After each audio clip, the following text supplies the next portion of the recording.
Business idea തോന്നുന്നുണ്ട്. എന്ത് business ആയിട്ട് തോന്നുന്നു? ചേച്ചീനെ UK-ലൊന്നും പൂളപ്പൊരി ഉണ്ടാവില്ല.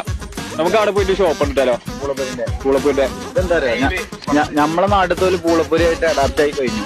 എനിക്ക് ഇഷ്ടപ്പെട്ടു. അപ്പൊ ഇഷ്ടപ്പെട്ട ഒരു സംഭവമാണ്. അപ്പൊ അവിടുത്തെ ആൾക്കാര് ഈ പൂളപ്പൊരി അഡാപ്റ്റും. Okay sir, adapt.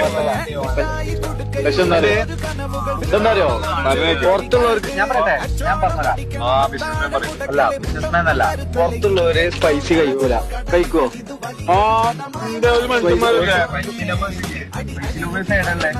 അധികവും എല്ലാ ഹോട്ടലിലും സ്പൈസി സാധനങ്ങളുണ്ട്. അധികം പുറത്ത് രാജ്യങ്ങളിൽ സ്പൈസി പറ്റൂല. പൂളപ്പൊരി മണ്ട. ഞാൻ ഒരു കാര്യം പറയട്ടെ, നമ്മളെന്ത് ചെയ്യും, UK-ല് പോയിട്ടുണ്ടല്ലോ, ഈ പൂളപ്പൊരി പാസ്ത പൂള പാസ്ത എന്തായാലും നമ്മള് ബിസിനസ് പ്ലാന് നമുക്ക് തന്നെ ഐഡിയ കേട്ടോ. അളകാൻ ബിസിനസ് പ്ലാൻ കട്ടോ, ആരും കോപ്പി അടിച്ചിട്ട്. ശരിയാ. പൂള പാസ്ത നാളെ മുതലോ ഞാൻ പറഞ്ഞത് എങ്ങനെ ഡിഷ് പറഞ്ഞേ. പാസ്ത അല്ലേ, ഒരു പാസ്ത രൂപത്തിലാക്കി മൂളാണ്ട് പൊടിച്ചില്ല. പൂളക്ക് എന്താ പറയാ? തപ്പിയോക്ക അല്ലേ?